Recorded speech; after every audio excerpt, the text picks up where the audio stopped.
നിങ്ങൾ പുതിയ മെഷീനറി അല്ലെ പുതിയ ടെക്നോളജി അല്ലെങ്കിൽ ഒരു ഹ്യൂജ് മാർക്കറ്റിംഗ് ക്യാമ്പയിൻ റൺ ചെയ്ത് കഴിഞ്ഞാൽ നിങ്ങളുടെ ബിസിനസ്സിനെ എക്സ്പോണൻഷ്യലായിട്ട് ഗ്രോ ചെയ്യാം എന്ന് കരുതുന്നുണ്ടോ?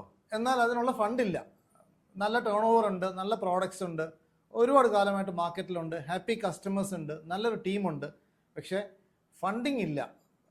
മെഷീനറി മേടിക്കാനും സോഫ്റ്റ്വെയറിൽ ഇൻവെസ്റ്റ് ചെയ്യാനും ടെക്നോളജിയിൽ ഇൻവെസ്റ്റ് ചെയ്യാനും നന്നായിട്ടുള്ള ഒരു വെബ്സൈറ്റിൽ ഒരു പവർഫുൾ ആയിട്ടുള്ള ഒരു വെബ്സൈറ്റ് ക്രിയേറ്റ് ചെയ്യാനും ഒന്നും മാർക്കറ്റിംഗ് കൊളാട്രൽസിന് ഒന്നും അഡിക്വേറ്റ് ഫണ്ടിങ് ഇല്ല. ഒരു ഇൻവെസ്റ്ററെ കിട്ടിയാൽ നമുക്കിതൊക്കെ അച്ചീവ് ചെയ്യാൻ പറ്റും എന്നുള്ളൊരു തോട്ട് പ്രോസസ്സ് ഉണ്ട്. പക്ഷേ എങ്ങനെയാണെന്ന് അറിയില്ല. എങ്ങനെയാണ് ഒരു ഇൻവെസ്റ്ററെ കണ്ടുപിടിക്കാൻ?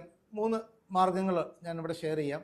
ഒന്ന്, ഫസ്റ്റ്ലി ഏറ്റവും ഇമ്പോർട്ടൻറ്റ്, നമ്മളെ ഇൻവെസ്റ്ററെ സീക്ക് ചെയ്യുന്നു എന്നുള്ളത് മാർക്കറ്റിൽ നമ്മുടെ കോൺടാക്ട്സ്, നമ്മുടെ നെറ്റ്വർക്കിന് ഫസ്റ്റ്ലി അറിയണം. സെക്കൻഡ് ആയിട്ട് ഇൻവെസ്റ്റർ താല്പര്യം കാണിച്ചു കഴിഞ്ഞാൽ ഒരു പിച്ച് ഡെക്ക്, അതായത് നിങ്ങളുടെ ബിസിനസ്സിനെ പറ്റിയുള്ള ഒരു സമ്മറി, ഇത്രയും കാലമായിട്ടുള്ള ക്യാഷ് ഫ്ലോസ്, കസ്റ്റമേഴ്സ്, പ്രോസസ്സ്, ഇത്രയും അസറ്റ്സ് ഉണ്ട്, ഇത്രയും മാർക്കറ്റ് വാല്യൂ ബിസിനസ്സിനുണ്ട് എന്നുള്ളൊരു കൺവിക്ഷൻ, ഒരു പിച്ച് റെഡിയാക്കി എടുക്കണം. അതിന് ഒരുപാട് ടെംപ്ലേറ്റ്സ് ഉണ്ട്. നമ്മുടെ ബിസിനസ്സിന് അനുയോജ്യമായുള്ള പിച്ച് ക്രിയേറ്റ് ചെയ്യുക. തേർഡ്ലി, നമ്മൾ ഈ പിച്ച് പ്രസൻറ്റേഷൻ നടത്തുക. അപ്പോഴാണ് നിങ്ങളുടെ ക്രെഡിബിലിറ്റിയും നിങ്ങളുടെ പാഷനെ പറ്റിയും ഇൻവെസ്റ്റ് ചെയ്യാൻ താല്പര്യമുള്ള വ്യക്തിക്ക്, ആളുകൾക്ക് അല്ലെങ്കിൽ പാർട്ടീസിന് ബോധ്യമാകത്തുള്ളൂ.